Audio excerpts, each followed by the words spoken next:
Buenas tardes, amigos de Filmoteca Villaverde.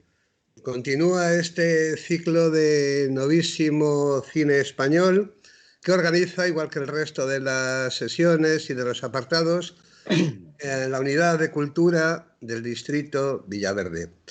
Tenemos hoy, dentro de este panorama más reciente del cine español, una película que ha hecho poquito ruido, que ha pasado casi desapercibida, pero que contiene mucha verdad.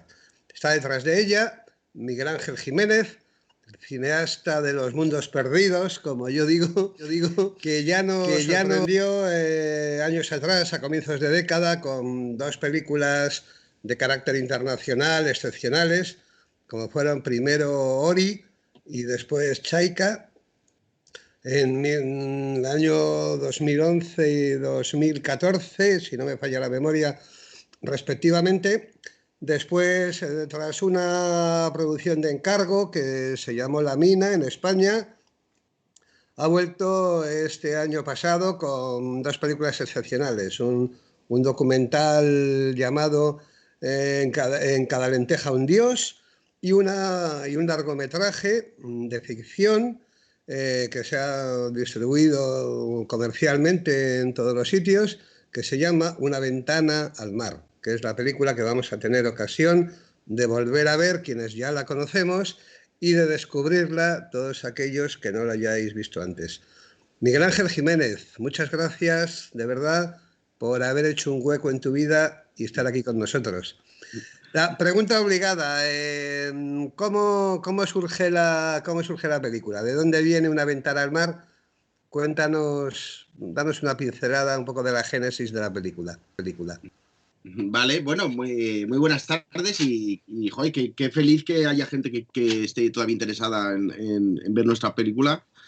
Muchísimas gracias por estar un ratillo y abrir nuestra pequeña ventana al mar y a Grecia y a la historia de María, que espero que os emocione y que no os resulte indiferente.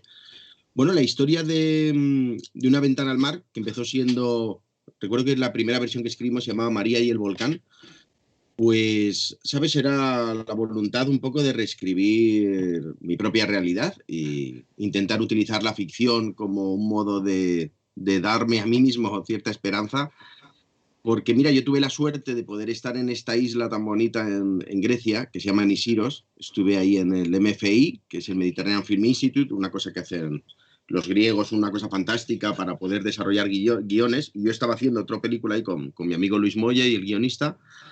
Y justo acababa de fallecer mi madre y entonces, pues cuando estábamos allí dando una vuelta con las motos, se me vino esta sencillísima historia a la cabeza que empieza los primeros minutos pues siendo algo totalmente real, como si fuera mi propia vida, con todo lo que a mí me sucedió, pero luego la protagonista toma una serie de decisiones y vuela libre y ahí yo quiero ser quizá algo inocente, pero con muchas ganas, muy esperanzador y desarrollamos el guión. Luego, desde que lo escribimos ya pensamos en Emma Suárez como la protagonista, tuvimos la suerte de poder contar con ella y joder, ha sido toda una aventura y ha sido algo precioso el poder hacer la película. Ahora que estoy aquí esperando respuestas, ahí como todo el mundo, intentando sacar proyectos adelante, cuando recuerdo que andaba por ahí en una motillo haciendo esta película y preproduciendo, pues me parece una maravilla. Lo echo muchísimo de menos. Todavía tengo aquí un mapa de la isla, aquí en el agujerillo donde escribo yo, y todavía no lo he querido quitar. Tengo como las ganas de volver a la isla en algún momento. Así que nada, luego después de la película estoy aquí a disposición de Miguel Ángel y de todo el equipo para contestar las preguntas que os apetezca y bueno, muchísimas gracias, me hace muy feliz que vayáis a ver nuestra peli. Pues muchas gracias, Miguel Ángel. Y bueno, recordamos, como siempre, que al acabar la película, como ha dicho Miguel, podréis comentar, preguntar, cualquier cosa en el número que tenéis en la pantalla, 680-101-589. Viene el hashtag Filmoteca Villaverde, pero siempre es mucho más cómodo en la línea de WhatsApp del número que acabamos de decir y veis en la pantalla. Decir también que ahora para ver la película tenéis directamente que pinchar en el enlace y la contraseña que teníais, que tenéis, seguís teniendo en el correo que se os ha enviado antes. Repito la contraseña para que no tengáis que buscarla por si acaso, que es la siguiente. SUM, todo minúscula, repito. SUM 3ND I mayúscula A minúscula 2404. Aunque sea un poco pesado, lo voy a repetir. SUM 3ND I mayúscula A minúscula 2404. Vamos a dar paso a Una ventana al mar, película dirigida por Miguel Ángel Jiménez en el año 2020, y nos vemos ahora enseguidita al acabar, al filo de las 19:50. Muchas gracias y hasta ahora.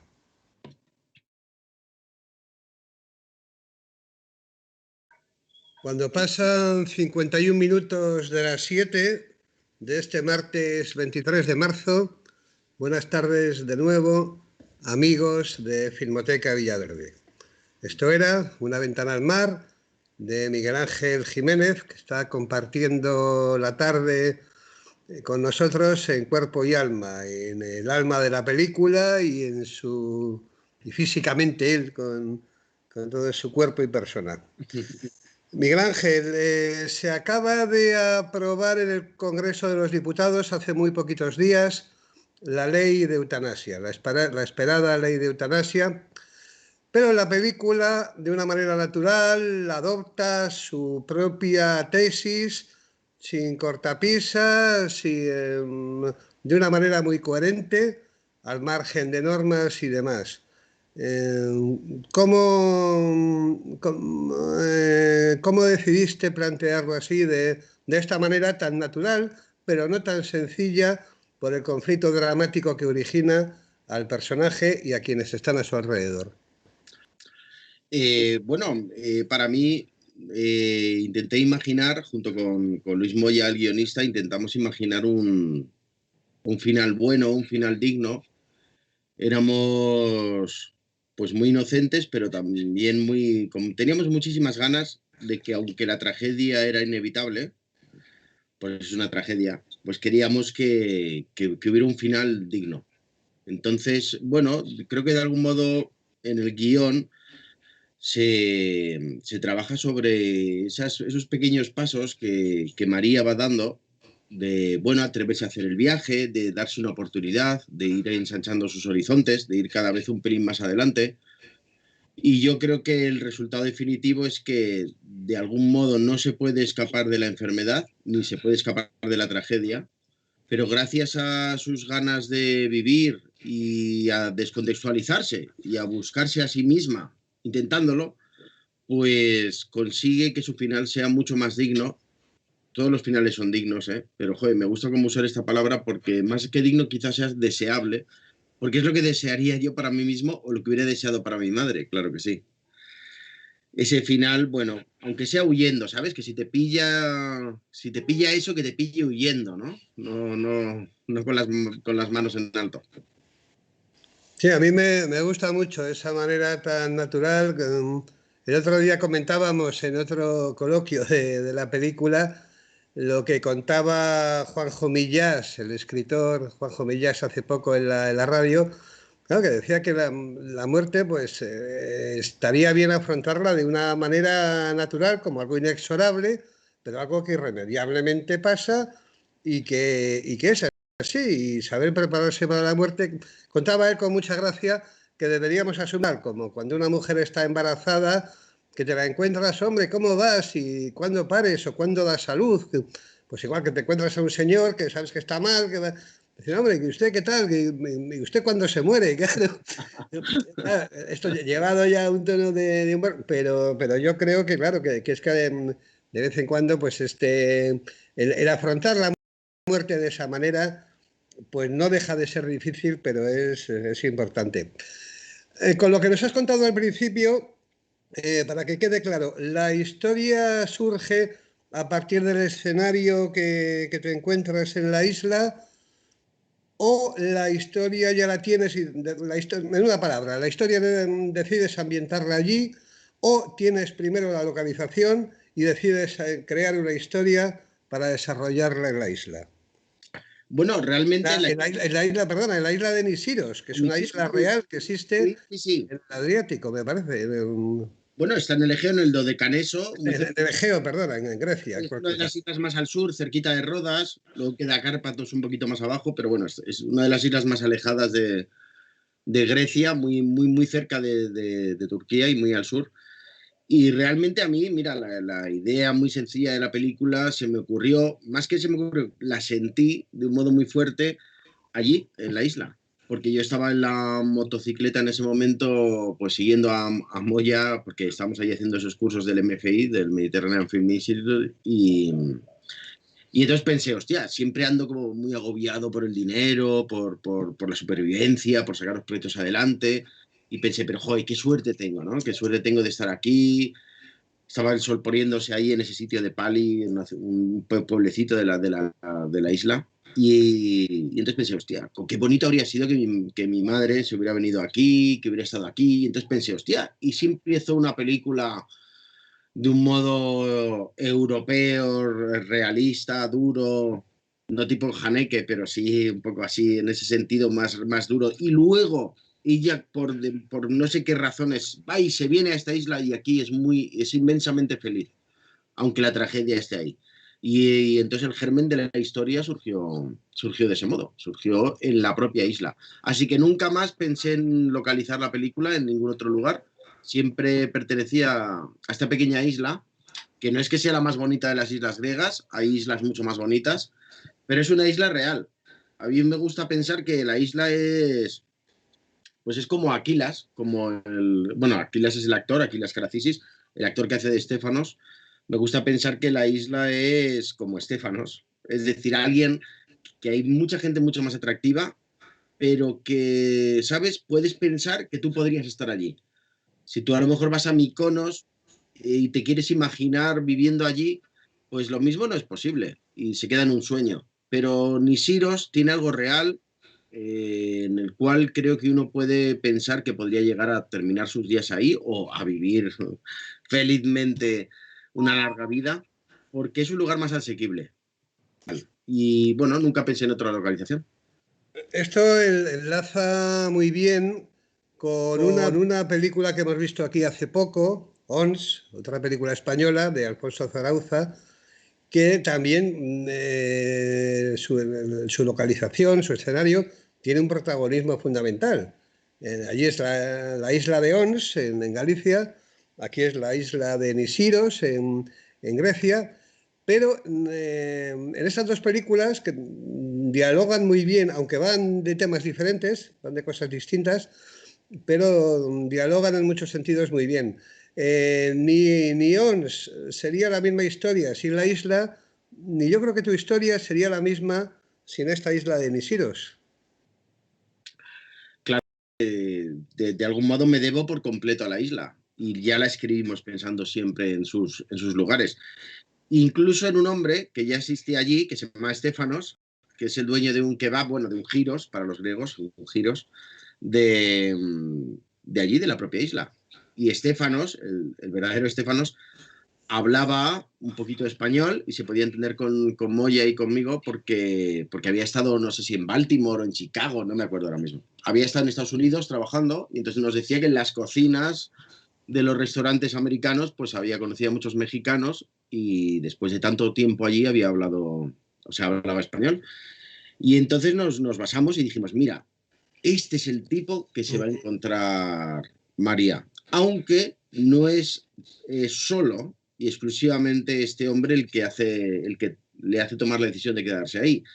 Para mí era importante que la propia isla, igual que a mí me enamoró y me sigue enamorando como lugar idílico soñado donde retirarse, que a veces digo, joder, me gustaría tatuarme en el brazo, vete a Nisiro, ¿sabes? Por si de repente me pasa algo muy malo, hay un accidente, o no sé, mi mujer me deja, o pasa algo terrible, pues acordarme de él, ¿sabes? No te quedes dando pena en los bares de por aquí, da pena en los bares de Nisiros. Entonces, me quiero recordar a mí mismo que hay lugares humanos y cercanos donde yo creo que yo podría ser feliz. Y por eso quise poner este alter ego de mi madre, en este caso María, encarnada por Emma Suárez, en esta isla. Así que no podía haber sido en ningún otro lugar. El prearranque de la película se lleva a cabo en un momento especialmente doloroso. Tú, como has contado, habías perdido a tu madre hacía poco tiempo y Emma Suárez, que es la actriz, la protagonista, había tenido una pérdida también muy cercana de su compañero hace también muy poquito tiempo. Esto dificulta hasta tal punto que creo que estuvisteis planteando aplazar el rodaje y Emma Suárez al final bueno, decidió que hacía la película, que no se aplazaba. Cuéntanos un poquito esta circunstancia. Sí, bueno, quiero decir, es una película pues muy sencilla, pero basada en sentimientos muy primarios que todos podemos compartir, pero además es de la circunstancia de que Emma, aparte de las propias tragedias que todos llevamos, pero justamente al inicio de la preproducción, casi en los ensayos, pues ella tuvo esa pérdida tan importante y entonces pues hubo unos momentos donde se pensaba si vamos a seguir adelante con la película o no. Y yo lo único que le decía a Emma es que, bueno, lo comprendía perfectamente o lo intentaba comprender, pero yo pienso para mí mismo, igual que pienso para mi futuro, y espero recordarlo, el hecho de que creo que ese descontextualizamiento de irse a otro sitio y de proponerse una pequeña escapada, creo que siempre es bueno. No sé, ¿sabes? Si yo fuera Stalin sería hasta obligatorio, ¿sabes? Es decir, tú te has sufrido esa gran tragedia, ¿sabes? Entonces, amigo mío, te vas y te deslocalizamos, ¿sabes? Y te tienes que ir a otro sitio. A mí me parecía algo importante y se lo propuse así de un modo muy franco a Emma y digo, mira, vente aquí, te alquilas una moto, estás con todos nosotros, estamos haciendo lo que más nos gusta, lo que tú sabes hacer. Vamos a ver qué pasa. Y si estás muy mal y no puedes hacer la película, pues no pasa nada, te esperamos. Pero se vino y creo que ella sufrió o disfrutó muchísimo, pero de un modo muy emocional, pues todo el viaje que hace María, pero también ella lo hizo en su momento, pues por recorrer esas pequeñas carreteras, por descubrir una vida impresionantemente sencilla y por estar haciendo lo que más nos gustaba, que era rodar una película en esos parajes tan fantásticos. Y eso creo que le ayudó muchísimo. Igual que a mí la película me ayudó muchísimo. Ahora ya, sinceramente, ya no me importa. Pero al principio, cuando yo escribía la película o las primeras presentaciones que hacía, siempre me daba como un pudor o una vergüenza porque pensaba a veces, joder, no sé, he aprovechado este tema de lo de mi madre y tal para hacer una película y luego todo está diferente porque la vida real fue muy diferente el final de mi madre. Y me sentía como culpable por haber hecho la película o por haber usado esto, porque no quieras que no, esto termina siendo un negocio, aunque sea un pequeño negocio, pero bueno, a mí me da de vivir y a mi familia, yo qué sé, me sentía como que estaba manoseando algo y ya se me ha pasado por completo. A mí la película me ha venido muy bien, creo que ha sido algo muy bonito, creo que si mi madre estuviera viva le daría un poco de vergüenza que hubiera hecho todo esto, pero estaría muy contenta por haber transmitido esta historia. Espero que a la gente que le emociona una película, pues le sugiera cosas buenas. Igual que yo decía de hacerme el tatuaje en el brazo, pues joder, espero que, no sé, que no estamos tan atrapados, ¿sabes? Que siempre habrá una salida, ¿sabes? No hace falta irse a Grecia. Pero puedes irte a cualquier sitio, puedes intentar hacer un plan bueno, puedes intentar escapar de tu cotidianidad, puedes intentar juntarte con una serie de amigos o amigas y hacer algo para poder escapar de tanto pesar y de tanto sufrimiento, ¿sabes? Al final está la salud, es el nuevo Dios que existe, no deja de ser algo inventado, porque no podemos escapar de ello. Y la insalud, la falta de salud, la enfermedad y la tragedia es algo que nos va a perseguir inevitablemente. Es algo necesario, no puede ser de otro modo. Así que mi propuesta, ya sea a lo mejor muy inocente, pero yo también a lo mejor soy muy simple, es escapar, buscarse a sí mismo en otros territorios y creo que esa descontextualización es muy importante para darse una última oportunidad. Y espero hacerlo, ¿eh? Espero hacerlo. Lo mismo no, lo mismo de repente a mí me pasa algo muy grave y termino dando pena aquí en el bar de la Avenida Bruselas. Pero si me acuerdo, me iré a Nisiros. Es una reflexión hermosa. Tú estás acostumbrado, Miguel Ángel, a rodar, como hemos dicho antes, en esos mundos perdidos por un montón de países, alejados, en territorios despoblados. De eso hablaremos ahora un poquito más adelante. Pero has rodado siempre con actores generalmente de otros países, con actores del teatro de aquellos lugares donde has llegado. Es la primera vez que ruedas como protagonista, con una actriz que es una estrella. En el caso de Emma Suárez, es una estrella del cine español, una actriz consumada. Por todo lo que cuentas, deducimos que el trabajo fue magnífico y la compenetración igual. Coméntanos algo, me imagino que fue así. Sí, hombre, claro, fíjate, Emma. Queremos que nos lo cuentes tú. Sí, mira, Emma, claro, ahora hablo de Emma porque para mí es alguien muy cercano y la tengo siempre presente y incluso escribo nuevas cosas para ella y se ha convertido en una especie de amiga y yo la quiero muchísimo, pero todavía me sigue imponiendo en el fondo. Y cuando pensamos en hablar con ella para rodar la película, pues me imponía, porque la respetábamos muchísimo, porque Luis y yo la admirábamos un montón y la seguimos admirando, pero era como, joder, me daba miedo. Como, ¿sabes? Uno a veces tiene la sensación de como a veces de ser un impostor, como de, vaya, te van a descubrir. En el fondo no eras tan bueno, en el fondo no eres tan inteligente, ¿sabes? A lo mejor, yo qué sé, me daba miedo como que, me daba miedo desencantarla, ¿sabes? La historia o el guión, a pesar de ser muy sencillo, podía ser emocionante y bonito, pero vaya, luego a lo mejor se juntaba con nosotros y decía, pues estos no valen la pena. Entonces eso siempre me atemorizaba el trabajar con ella. Pero fue tan cercana y tan entusiasta del proyecto, su modo de ser, su modo de actuar, su modo de ser tan natural, tan verosímil, ese modo que tiene de trasladar, es una cuestión de permear, es como un filtro del café, ¿sabes? Tú le das el guión, las escenas, la puesta en escena y el filtro que ella enarbola es de una verosimilitud y de una emoción enorme. Y eso hacía que todo fuera muchísimo más sencillo y para mí mucho más bonito. Entonces yo estaba encantado. Era como si no tenía que trabajar bastante, pero no tenía que trabajar tanto como con actores que no habían hecho nunca cosas, como en Georgia, donde había que estar muy pendiente y era muchísimo más dolor de cabeza. Aquí tenía la suerte de contar con una actriz que iba sola y que yo solo tenía que hacer pequeñas apreciaciones para que todo tuviera sentido, pero lo que ella daba ya era una interpretación fantástica. Y yo estaba encantado, ¿sabes? Era una cosa que era, no sé, era como un regalo. Emma Suárez, que por cierto nos habría gustado que hubiera estado aquí, aunque que hubiera intervenido en algún momento, pero anda muy liada. Está con Y va a rodar una ensayos. película y está muy liada, pero bueno, ya habrá ocasión de contar con ella. Ella siempre me ha apoyado mucho y ha estado en muchas presentaciones y en muchas cosas, pero justo creo que nada, en una semana o algo así empieza a rodar una peli.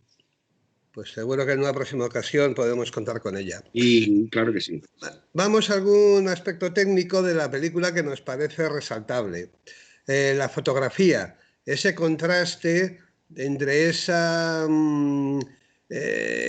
luz oscura, ese claroscuro de Bilbao, donde se desarrolla toda la primera parte de esa cortita, el prólogo, esa primera parte de la película, y la luz que desprende esa luminosidad de la isla de Nisiros y de todo su entorno. Imagino que responde a algo perfectamente pensado y previamente elaborado. Sí, bueno, pero también te digo que es de un modo muy natural y muy obvio. Quiero decir, el Sí, sí, contraste efectivamente, sin duda. entre la ría de Bilbao, que bueno, hay unos atardeceres maravillosos que no conseguimos calcar del todo porque no tuvimos suerte y tampoco podíamos estar esperando al fantástico atardecer que siempre hay en la ría de Bilbao, porque yo he trabajado mucho en Bilbao y trabajaba ahí ¿cómo se llama? En Erandio. Y entonces veía muchos atardeceres de Bilbao y por muy plomizo que fuera el día, un montonazo de veces siempre había una luz dorada especial siempre al final del día en la ría. Y me parecía increíble con las grúas de fondo y no lo conseguimos lograr del todo porque no tuvimos suerte, pero bueno, yo soy un enamorado de Bilbao y de la luz de allí. Pero claro, obviamente había un contraste y que venía que ni al pelo y era muy fácil hacerlo entre esa luz más plomiza y esas lluvias del norte de España y de Bilbao con Grecia y con Isiros.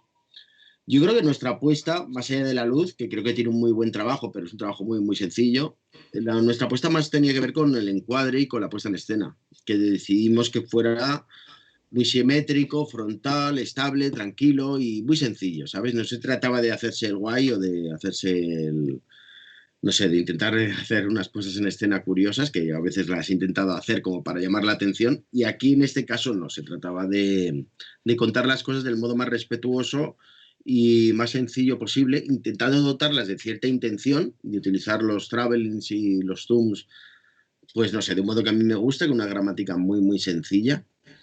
Pero creo que para mí, fotográficamente la película me gusta mucho, claro que sí, pero creo que hay un discurso un pelín más curioso en la puesta en escena y los encuadres y la decisión de los puntos de vista, más que en la fotografía, digamos, del aspecto lumínico o de color, que eso ya se daba dado de un modo muy natural por el guión y por las localizaciones.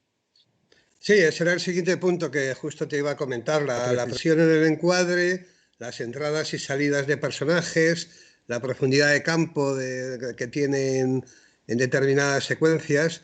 Todo esto, ¿cómo lo elaboras? Está el estilo de Hitchcock, que llevaba todo dibujado y planificado, y cuando llegaba al plató era solamente poner aquello en marcha. O una vez que tienes colocada la cámara y colocados los personajes y el correspondiente ensayo se ha realizado, introduces improvisaciones sobre lo previsto. Bueno, pues mira, claro, Gorka Gómez Andreu, que es el director de fotografía y que es muy, muy, Sé, muy sé que me vas a contar que depende. Pero es bueno. muy, muy, muy, muy, vamos, es como mi hermano y siempre hemos hecho las películas juntos, le va muy bien y es un director de fotografía fantástico. Y bueno, yo yo siempre escribo los planos. No soy nada bueno dibujando, pero los escribo. Escribo todos y cada uno de los planos. Los escribo todos y los describo. Y tengo, como yo también estudié fotografía con Gorka, pues no sé, soy muy visual en ese sentido y me gusta imaginarme los encuadres, ¿sabes? Entonces no improviso en ese sentido nada. De hecho, nosotros cuando rodamos, yo lo primero que hago es colocar la cámara, colocar las marcas. Hago yo muchas veces de actor para ver los encuadres. Antes de llamar a los actores, que a veces se ponen nerviosos diciendo, oye, pero ¿qué pasa aquí? ¿Cuándo entramos nosotros? Y digo, espera, espera. Primero, de algún modo, me preocupo mucho de la puesta en escena y del encuadre y de cómo se va a rodar, para luego olvidarme totalmente de ello. Y de hecho ya no uso monitor porque no me gusta ver a los actores actuando a través de una pantallita en una tienda de campaña a muchos metros de allí. Yo estoy al trípode, precisamente porque yo me curro los planos mucho antes de que aparezcan ellos. Y cuando aparecen ellos y ya les llamo, les digo a la dirección, bueno, que se acerquen, que vengan para acá. Ya les explico el plano y cómo va a suceder todo, ya con las marcas y el encuadre súper claro. De algún modo ellos entran dentro de un pequeño sistema que ya está totalmente decidido. Luego les doy muchísima libertad en la interpretación y ya me dedico a disfrutar o a sufrir, pero normalmente a disfrutar de lo que hacen con el texto y a dar mi pequeña opinión sobre ello ahí a pie de trípode. Pero digamos que el sistema que arrastro de una gramática creo que es súper sencilla y nada original, sino simplemente copiando o intentando aprender de la gente que me gusta, pues es el primero y es lo que va por delante. Me gusta siempre pensar que, lo he dicho varias veces, pero me gusta recordármelo a mí mismo, ¿eh? Porque hace como que uno tome más, joder, qué importante para mí es el encuadre, qué importantísimo. Me gusta pensar que la cámara ojalá pesara una tonelada, ¿sabes? Y que hiciera falta 20 hombretones bien pagados para llevar esa cámara de un sitio a otro, ya sea un móvil, una cámara de fotos o las cámaras que ahora que ya no pesan nada, ¿sabes? Pero me gusta pensar qué importancia tiene el punto de vista. Ojalá la película, o ahora ya los discos duros, bueno, ya prácticamente es lo mismo, ¿sabes? Lo pudieras recoger de los árboles. Pero el punto de vista y la cámara, me gusta pensar que es como una especie de pirámide gigantesca que hay que arrastrar hasta ahí. Una vez ahí, ya estoy tranquilo. Luego al final yo mismo veo las películas y pienso, quizás soy un pesado, es demasiado estático, ¿sabes? Es mucho más fácil hacer las películas como millones de pelis que veo, que están muy bien, ¿eh? Pero qué fácil es, bueno, qué fácil, ¿eh? Pero sí que es verdad que si tú estás rodando todo cámara al hombro, aparte de cambiar de posición de cámara es mucho más fácil y se va mucho más rápido en un plan de rodaje. Aparte de eso, es todo mucho más verosímil para ese espectador inmediato, porque la cámara está moviendo y va girando de un lado al otro, y entonces de verdad que el montaje es mucho más fácil, ya no hay tanta fricción entre los cortes, todo se suaviza, todo es mucho más aceitoso y puedes ir de un sitio a otro, los errores te los comes mucho más, mucho más.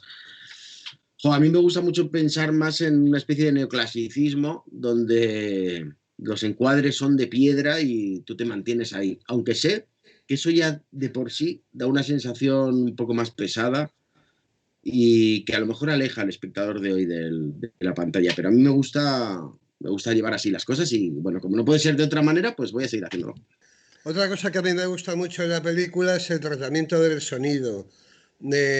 Salvo en un par de momentos muy determinados en el que la música subraya la secuencia, no hay música, hay muy poquita música ambiental para entendernos. Casi toda la música que suena es diegética. Yo deduzco que a ti te gusta mucho la música porque en todas tus películas hay mucha música, hay mucha canción. Y aquí casi toda la música que oímos, desde la canción de Imanol al comienzo del tocadiscos, que luego se repite en los títulos, las canciones que canta Estéfanos, la canción que canta Estéfanos en el último tramo de la película, la música que se oye cuando están en el bar, todo es música, lo que se llama música diegética, música que corresponde a la acción en ese momento determinado. Eh, ¿Por qué esta decisión? Que a mí particularmente y a muchos nos gusta bastante. Bueno, yo disfruto muchísimo de la música y en esta ocasión, como la película es muy melodramática, ¿sabes? Y no sé, me acordaba de Douglas Sirk en muchas ocasiones y de Drobe.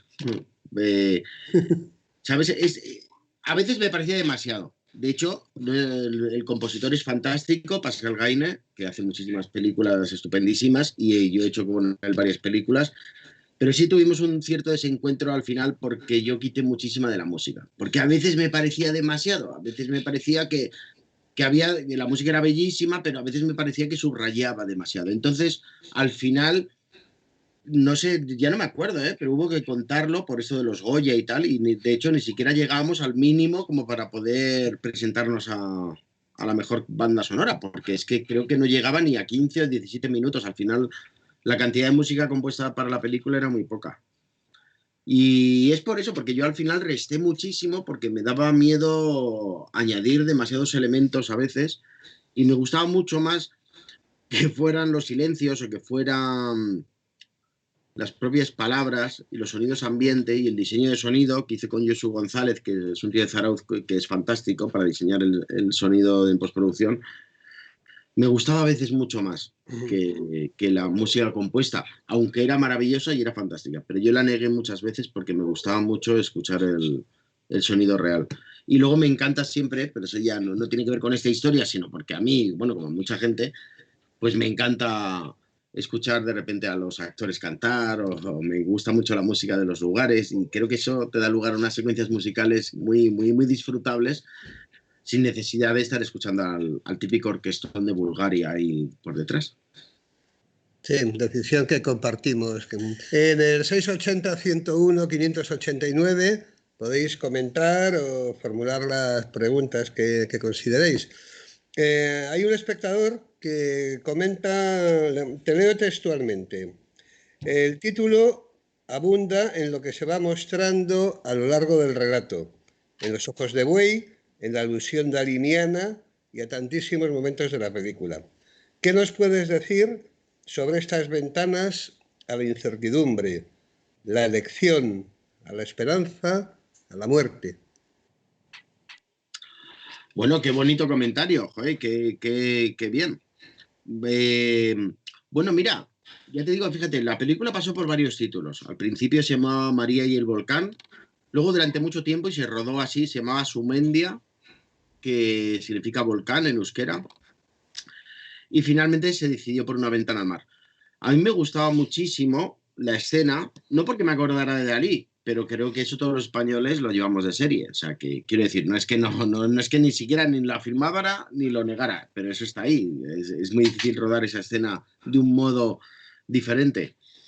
Pero para mí era muy importante la ventana al mar como bisagra, como algo que tú abres, como lugar desde el que tú ves el mundo y como ese lugar que te posiciona. Aludía o intentaba aludir a ese lugar ideal desde el cual me gustaría a mí contemplar el mundo.